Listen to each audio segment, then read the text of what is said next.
Hey everybody, welcome back. I'm Mike Sheets and I'm coming to you from my home here in sunny South Florida, where copies of my new book, Kill for Thrill, The Crime Spree That Rocked Western Pennsylvania, were just delivered.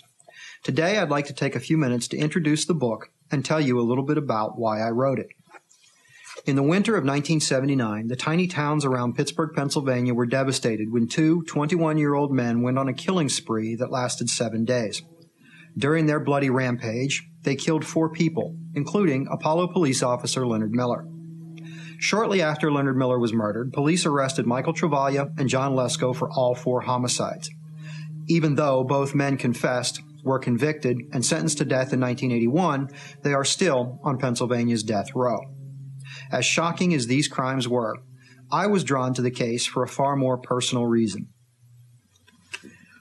Even though I was still in high school when Lesko and Travaglia went on their killing spree, the murder of Patrolman Miller held a special place for me. You see, in 1984, just 4 short years after Leonard was slain, I became a police officer in the town of Apollo. In fact, one of the first police cars I ever drove was the very car that Leonard was driving the night he was gunned down. From then on, it had always been my hope that I would one day get to honor the memory of Leonard Miller by retelling his story and the events that led up to his death. But this book isn't just about Leonard Miller. During that 7-day period, John Lesko and Michael Travaglia also killed 3 other people: Peter Lovato, Marlene Sue Newcomer, and William Nichols. These innocent, randomly selected victims were killed for no other reason than because they were in the wrong place at the wrong time. This book is also my chance to tell their story. As you can see, this case has all the things that make a compelling story. So when the History Press first showed interest in this project, deciding to sign on was a no-brainer. Now you know a little bit more about why I wrote the book. Before I go, I'd like to take a moment to share a passage with you.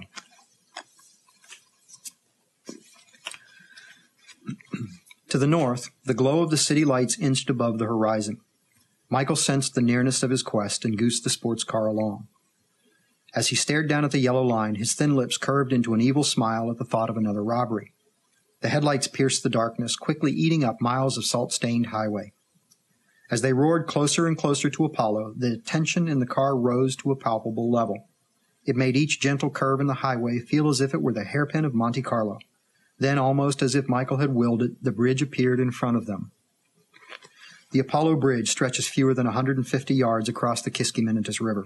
It is the dividing line between Westmoreland County to the west and Armstrong County and the borough of Apollo to the east. The metal grating that covers its deck made a distinctive hum-thrumming sound as the Lancia skimmed across. Then the sound caromed off to Patrick's Pub and ricocheted down into the valley to die. As the trio emerged from the east end of the bridge, their thoughts of a quick score at the stop-and-go faded. Spotting the police car parked in front of the store, Michael quickly came up with a solution to the dilemma. "I want to have some fun with this cop," he announced to his partners, and he gunned the Lancia, wheeling the speedometer higher. He sped past the store and then roared up First Street, heading towards Apollo Ridge High School. By the time the Lancia topped the hill, heading out of town towards Spring Church, it was obvious that the cop had not pursued them. Michael felt the burn of angry bile in the back of his throat. "Let it go," Ricky said. "No. We're going to get this guy to chase us and then go back and knock off that store." Michael skidded the car off the highway, hung a sharp U-turn, and quickly pulled back out onto First Street, heading back into town. They were going to rob that store. He wouldn't back down this time. The tiny sports car lurched forward like a gunshot. As the darkened homes began to speed by faster and faster, the blood drained from Ricky's face. Over the hill, down into town, and through the intersection of Pennsylvania Avenue, the Lancia flew at close to 80 miles an hour. When the lights of the stop-and-go appeared, Michael began blowing the horn. This time that cop would chase them. He wouldn't have it any other way.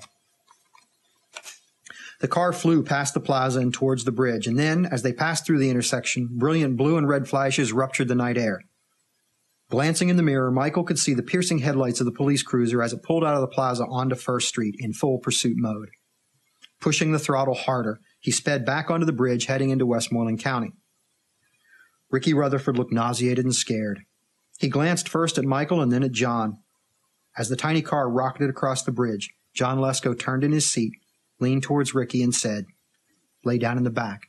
This is going to turn into a shooting gallery." I'd like to leave you with one final thought. Writing this book has been an immensely rewarding experience for me, and one that I hope you find equally rewarding. As a former police officer, the chance to honor a fallen colleague like this is a rare opportunity. If you would like to know more about Leonard Miller and the other victims of the Kill for Thrill crime spree, I encourage you to pick up a copy of Kill for Thrill, the crime spree that rocked Western Pennsylvania. It's available at fine booksellers everywhere, including your favorite online bookstores. If you would prefer to have a personalized copy, you're welcome to visit my website at www.michaelsheets.com, and from there you can order a signed copy, send me an email, find updates about where I will be appearing, or just plain snoop around. Again, thank you for stopping by.